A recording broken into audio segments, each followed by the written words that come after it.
Hello friends, GK गुरु जी अड्डा के YouTube platform पे मैं शैलेश आप सभी का हार्दिक स्वागत करता हूं।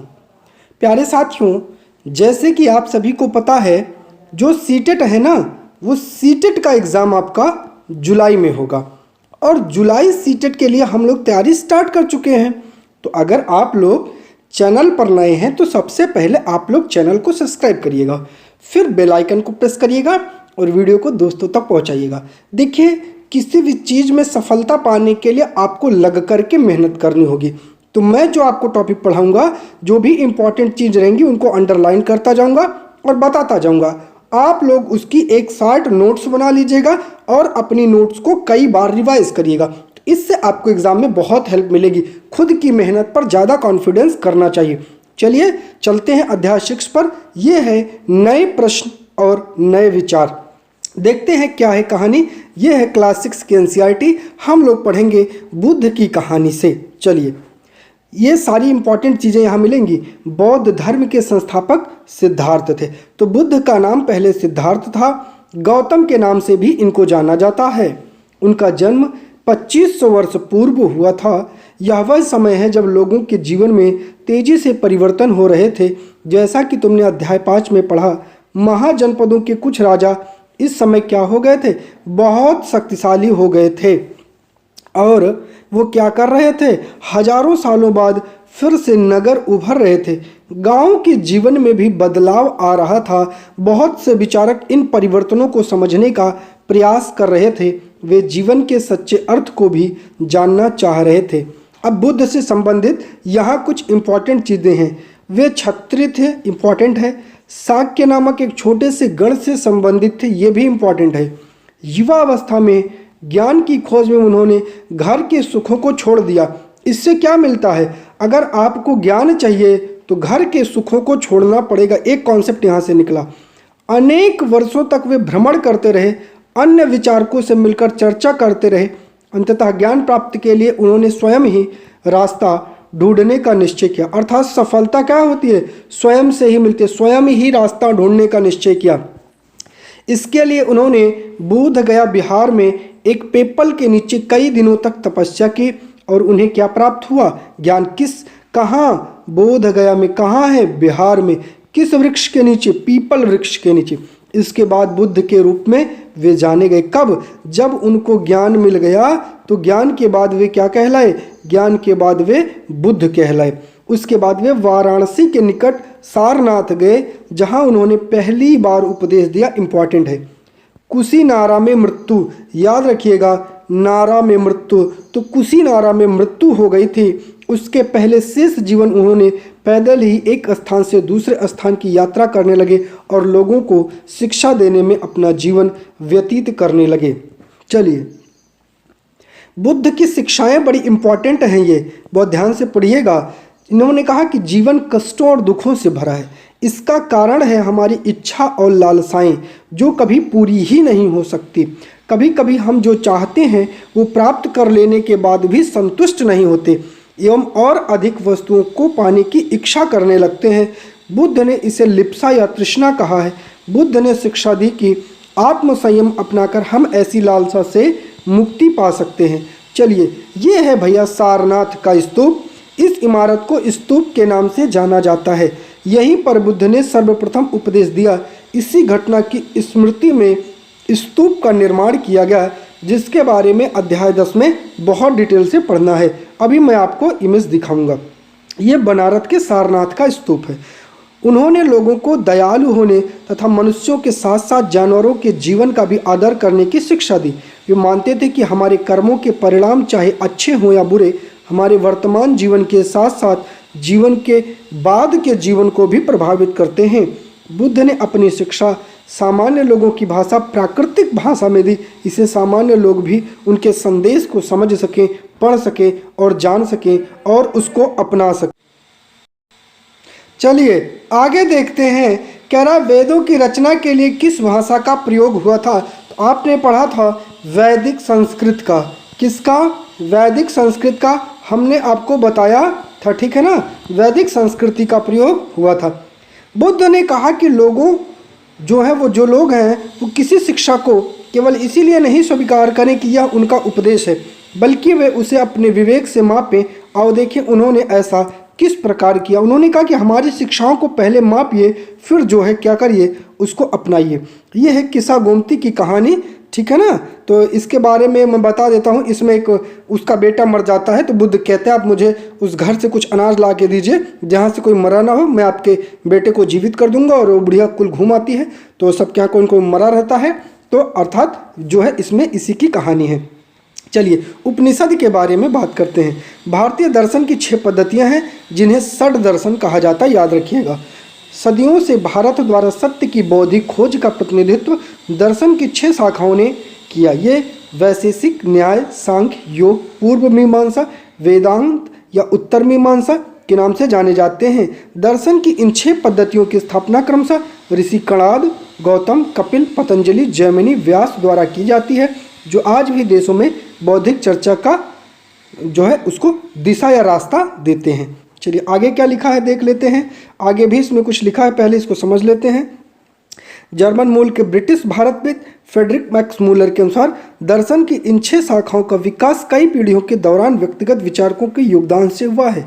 यद्यपि ये एक दूसरे से भिन्न दिखते हैं तथा सत्य की इनकी समझ में आधारभूत तालमेल दिखता है। चलिए अब हम लोग उपनिषद के बारे में जानकारी करते हैं। इसी समय बहुत से दूसरे अन्य चिंतक भी दार्शनिक प्रश्नों का उत्तर ढूंढने का प्रयास कर रहे थे। उनमें से कुछ मृत्यु के बाद के जीवन के बारे में जानना चाहते थे, जबकि अन्य यज्ञों की उपयोगिता के बारे में जानने को उत्सुक थे। इनमें से अधिकांश चिंतकों का मानना यह था कि इस विश्व में कुछ तो ऐसा है जो कि स्थायी है, जो मृत्यु के बाद भी बचा रहता है। उन्होंने इसका वर्णन आत्मा अथवा ब्रह्म या सार्वभौम आत्मा के रूप में किया है। वे मानते थे कि अंततः आत्मा तथा ब्रह्म एक ही, याद रखिएगा, ठीक है। ये विचार हमें उपनिषदों में मिलता है। ऐसे कई विचारों का संकलन उपनिषदों में हुआ है। उपनिषद उत्तर वैदिक ग्रंथों का हिस्सा थे। ये इंपॉर्टेंट है, कहाँ का हिस्सा है? उत्तर वैदिक ग्रंथों का। उपनिषद का शाब्दिक अर्थ गुरु के समीप बैठना, ये भी इंपॉर्टेंट है, याद रखिएगा। इन ग्रंथों में अध्यापकों और विद्यार्थियों के बीच बातचीत का संकलन किया जाता था। प्रायः ये विचार सामान्यतः वार्तालाप के रूप में प्रस्तुत किए जाते हैं। चलिए ये बुद्ध भिखारी का एक प्रसंग है, आप लोग इसको पढ़ लीजिएगा, बहुत ज़्यादा इंपॉर्टेंट नहीं है। इन चर्चाओं में भाग लेने वाले अधिकांश पुरुष ब्राह्मण या राजा होते थे। कभी कभी गार्गी, अपाला, घोषा, मैत्री, ये तीनों के नाम याद रखिएगा। गार्गी, अपाला, घोषा, मैत्री 4 हैं। स्त्री विचारकों का भी उल्लेख मिलता है जो अपनी विद्वता के लिए जानी जाती थी और वाद विवाद में हिस्सा लेती थी। निर्धन व्यक्ति इस तरह के वाद विवाद से बहुत कम ही हिस्सा लेते थे। इस तरह का एक प्रसिद्ध अपवाद सत्यकाम जाबाल का है। सत्यकाम जाबाल का नाम उनकी दासी माँ के नाम पर पड़ा। सत्यकाम के मन में सत्य जानने की तीव्र जिज्ञासा उत्पन्न हुई। गौतम नामक एक ब्राह्मण ने उन्हें अपने विद्यार्थी के रूप में स्वीकार किया तथा वह अपने समय के सर्वाधिक प्रसिद्ध विचारकों में से एक बन गए। उपनिषदों के विचारों का जो विकास है बाद में प्रसिद्ध विचारक शंकराचार्य के द्वारा किया गया, ठीक है। इसके बारे में अध्याय 7 में पढ़ना है। व्याकरणविद पाणिनि इंपॉर्टेंट है। इस युग में कुछ अन्य विद्वान भी खोज रहे थे। उनमें प्रसिद्ध विद्वानों में एक थे पाणिनि ने संस्कृत भाषा के व्याकरण की रचना की। उन्होंने स्वरों तथा व्यंजनों को एक विशेष क्रम में रखकर उनके आधार पर सूत्रों की रचना की। ये सूत्र बीज गणित के सूत्रों से काफ़ी मिलते जुलते हैं। इसका प्रयोग उन्होंने संस्कृत भाषा के प्रयोग में नियम लघु सूत्रों के रूप में किया है, ठीक है। चलिए जैन धर्म पर चलते हैं। जैन धर्म इसी युग में अर्थात 2500 वर्ष पूर्व जैन धर्म के 24वें तीर्थंकर वर्धमान महावीर ने अपने विचारों का प्रसार किया। वह वज्जी, याद रखिएगा इंपॉर्टेंट है, वज्जी संघ के लिच्छवी कुल के एक क्षत्रिय राजकुमार थे। इस संघ के विषय में तुमने अध्याय 5 में पढ़ा है। 30 वर्ष की आयु में उन्होंने घर छोड़ दिया और जंगल में रहने लगे। 12 वर्ष तक कठिन और एकाकी जीवन व्यतीत किया। इसके बाद उन्हें ज्ञान प्राप्त हुआ। याद रखिएगा उनकी शिक्षा सरल थी। सत्य जानने की इच्छा रखने वाले प्रत्येक स्त्री व पुरुष को अपना घर छोड़ना चाहिए। उन्होंने अहिंसा के नियमों का कड़ाई से पालन करना चाहिए। किसी भी जीव को ना तो कष्ट देना चाहिए और ना ही उसकी हत्या करनी चाहिए। महावीर का कहना है कि सभी जीव जीना, जो जीवन है वो जीना चाहते हैं, सभी के लिए जीवन प्रिय है। महावीर ने अपनी शिक्षा प्राकृत में दी है। यही कारण है साधारण जन भी उनके तथा उनके अनुयायियों की शिक्षाओं को समझ सकें। देश के अलग अलग हिस्सों में प्राकृत के अलग अलग रूप प्रचलित थे। प्रचलन क्षेत्र के आधार पर उनके अलग अलग नाम जैसे मगध में बोले जाने वाली प्राकृत मागधी कहलाती थी। इंपॉर्टेंट है, पूछ सकता है। जैन नाम से जाने गए महावीर के अनुयायियों को भोजन के लिए भिक्षा मांगकर सदा जीवन बिताना होता था। उन्हें पूरी तरह से ईमानदार होना पड़ता था। चोरी ना करना उन्हें सख्त हिदायत दी गई थी। ब्रह्मचर्य का पालन करना, पुरुषों को स्त्रियों से सब कुछ त्यागना पड़ता था। ये जैन का सिद्धांत था। अधिकांश व्यक्तियों के लिए कड़े नियमों का पालन करना बहुत कठिन था। फिर भी हजारों व्यक्तियों ने इस नई जीवन शैली को जानने और सीखने के लिए अपने घरों को छोड़ दिया। कई अपने घरों पर ही रहे और सीखने के लिए कई अपने घरों पर रहे और भिक्षुड़ी बने लोगों को भोजन प्रदान कर उनकी सहायता करते थे।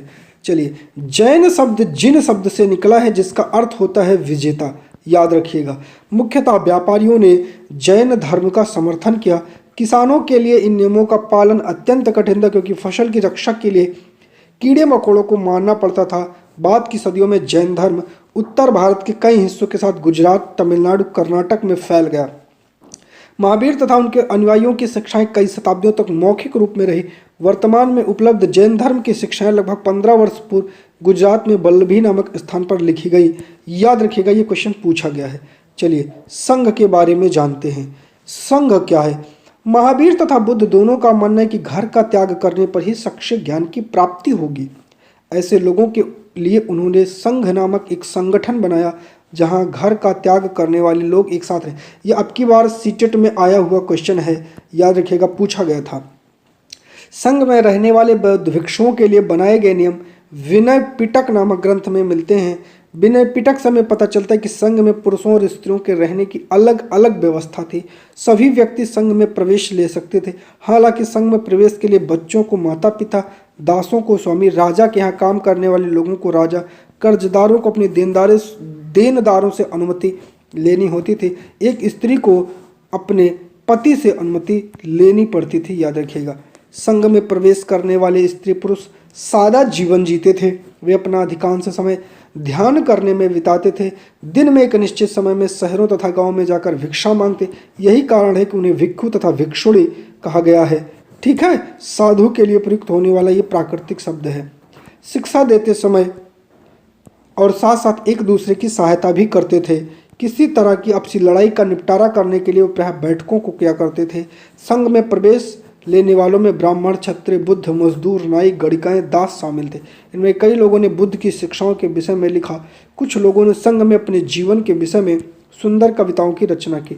अब विहार को हम बताते हैं, विहार क्या है ये भी पूछा जाता है। जैन बौद्ध भिक्षु पूरे साल एक स्थान से दूसरे स्थान पर घूमते हुए उपदेश दिया करते थे। केवल वर्षा ऋतु में जब यात्रा करना कठिन हो जाता था तो वे एक स्थान पर निवास करते थे। ऐसे समय वे अपने अनुयायियों द्वारा उद्यानों में बनवाए गए अस्थायी निवासों में अथवा पहाड़ी क्षेत्रों की प्राकृतिक गुफाओं में रहते थे। जैसे जैसे समय बीतता गया, भिक्षुणी ने स्वयं तथा उनके समर्थकों ने अधिक सरल स्थलों की आवश्यकता महसूस हुई।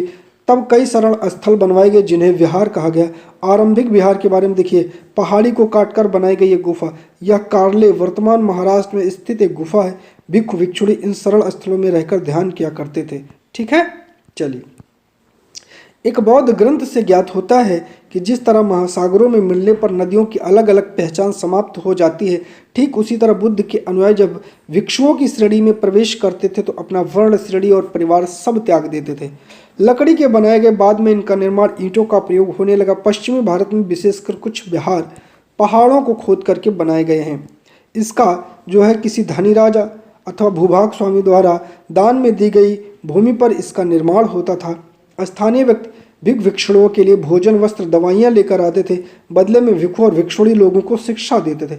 आने वाली शताब्दियों में बौद्ध धर्म उपमहाद्वीप के विभिन्न हिस्सों तथा बाहरी क्षेत्रों में फैला था। याद रखिएगा, फैलने में बौद्ध धर्म था, जैन धर्म नहीं था। ये भी पूछता है। इस समय बौद्ध धर्म एक नई धारा महायान का विकास हुआ। इसकी दो मुख्य विशेषता थी। पहले, मूर्तियों में बुद्ध की उपस्थिति सिर्फ कुछ संकेतों के माध्यम से दर्शाई जाती थी। मिसाल है उसके तौर पर उसका निर्माण प्राप्ति को पीपल के पेड़ की मूर्ति द्वारा दर्शाया जाता था। अब बुद्ध की प्रतिमाएं बनाई जाने लगी। इनमें से अधिकांश मथुराओं में तो कुछ वो तक्षशिला में बनाई जाती थी। याद रखिएगा। दूसरा परिवर्तन बोधिसत्व में आस्था को लेकर है। बोधिसत्व उन्हें कहते हैं जो ज्ञान प्राप्ति के बाद एकांतवास करते हुए ध्यान साधना कर सकते थे, लेकिन ऐसा करने के बजाय वो लोगों को शिक्षा देने और मदद करने के लिए सांसारिक परिवेश में रहना ही ठीक समझने लगे। धीरे धीरे बोधिसत्व की पूजा काफ़ी लोकप्रिय हो गई और पूरे मध्य एशिया, चीन और बाद में कोरिया और जापान तक फैल गई। तो किसकी? बोधिसत्व की। याद रखिएगा। बौद्ध धर्म का प्रसार पश्चिमी और दक्षिणी भारत में हुआ, जहां बौद्ध भिक्षुओं के रहने के लिए पहाड़ों में दर्जनों गुफाएं खोदी गई। बौद्ध धर्म दक्षिण पूर्व की ओर श्रीलंका, म्यांमार, थाईलैंड, इंडोनेशिया सहित दक्षिण पूर्व एशिया के अनेक भागों में फैला। थेरवाद नामक बौद्ध धर्म का आरंभिक रूप इन क्षेत्रों में कहीं अधिक प्रचलित था। ये इंपॉर्टेंट है, याद रखिएगा। चलिए तीर्थयात्री के बारे में बात करते हैं। तीर्थयात्री कौन होते हैं? चलिए, तीर्थयात्री स्त्री व पुरुष हैं जो प्रार्थना के लिए पवित्र स्थानों की यात्रा किया करते थे। इसी तरह भारत की यात्रा पर आने वाला चीनी बौद्ध यात्री फाह एशियन काफ़ी प्रसिद्ध है। वह करीब 1600 साल पहले आया। स्वान-सांग 1400 साल पहले और उसके करीब 50 साल बाद इत्सिंग आया था। मतलब 1600 साल पहले कौन आया था? ऐसे नोट करिएगा। 1400 साल पहले कौन आया था और इसके 50 साल बाद कौन आया था, ऐसे याद करिएगा। ये सब बुद्ध के जीवन से जुड़ी जगहों और प्रसिद्ध मठों को देखने के लिए भारत आए थे। इनमें से प्रत्येक तीर्थयात्री ने अपनी यात्रा का वर्णन लिखा। इन्होंने अपनी यात्रा के दौरान आई मुश्किलों को भी लिखा। इन यात्राओं में कई वर्ष लग जाया करते थे। जिन देशों और मठों का जो है उन्होंने आँखों से देखा, उसके बारे में उन्होंने लिखा अपनी किताबों में। चलिए, नालंदा का एक विशिष्ट संवाद है, ये पूछा जाता है। स्वान-सांग कहता है अन्य तीर्थयात्रियों ने उस समय सबसे प्रसिद्ध बौद्ध विद्या केंद्र नालंदा बिहार में अध्ययन किया। उसने नालंदा के बारे में लिखा, यहाँ शिक्षक योग्यता तथा बुद्धि में सबसे आगे हैं। बुद्ध के उपदेशों का पूरी ईमानदारी से पालन करते हैं। मठ के नियम सख्त हैं जिन्हें सबको मानना पड़ता है। पूरे दिन वाद विवाद चलता रहता है जिसमें युवा और वृद्ध दोनों एक दूसरे की मदद करते हैं। विभिन्न शहरों से विद्वान लोग आकर अपनी शंकाएं दूर करने आते हैं। नए आगंतुकों से पहले द्वारपाल कठिन प्रश्न पूछते हैं, तब उन्हें अंदर जाने की अनुमति मिलती है। वे द्वारपाल को सही उत्तर दे पाते हैं। 10 में से 7 या 8 उत्तर दे पाते थे। सोचिए, नालंदा के जो हमारे गेटकीपर होते थे कितने ज्ञानवान होते थे। उस समय भारत शिक्षा के मामले में सर्वोत्तम था, उससे उच्च शिक्षा कहीं नहीं थी। जीवन के चरण आश्रम में बटे हैं। आश्रम शब्द का अर्थ है जीवन के एक चरण से। याद रखिएगा, पूछता है क्वेश्चन। ब्रह्मचर्य, गृहस्थ, वानप्रस्थ, संन्यास नामक 4 आश्रमों की व्यवस्था की गई। ब्रह्मचर्य के अंतर्गत ब्राह्मण, क्षत्रिय तथा वैश्य से अपेक्षा की जाती थी कि इस चरण के दौरान वे सादा जीवन बिताकर वेदों का अध्ययन करेंगे। गृहस्थ आश्रम के अंतर्गत उन्हें विवाह एक गृहस्थ के रूप में रहना होता था। वानप्रस्थ के अंतर्गत उन्हें जंगल में रहकर साधना करनी होती थी। अंततः उन्हें सब कुछ त्याग कर सन्यासी बन जाना पड़ता था। आश्रम व्यवस्था ने लोगों को अपने जीवन का कुछ हिस्सा ध्यान में लगाने पर बल दिया, याद रखिएगा। चलिए, इस तरीके से आपका ये चैप्टर कंप्लीट होता है प्यारे साथियों। इसके बाद हम लोग जो कुछ महत्वपूर्ण टॉपिक्स हैं उनकी भी चर्चा करेंगे। तो आज हम लोग इसको यहीं पर रोकते हैं। वीडियो अच्छी लगी हो तो चैनल को सब्सक्राइब करिएगा, वीडियो को अपने दोस्तों तक जरूर शेयर करिएगा। आप सभी का चैनल पर जुड़ने के लिए बहुत बहुत धन्यवाद प्यारे साथियों।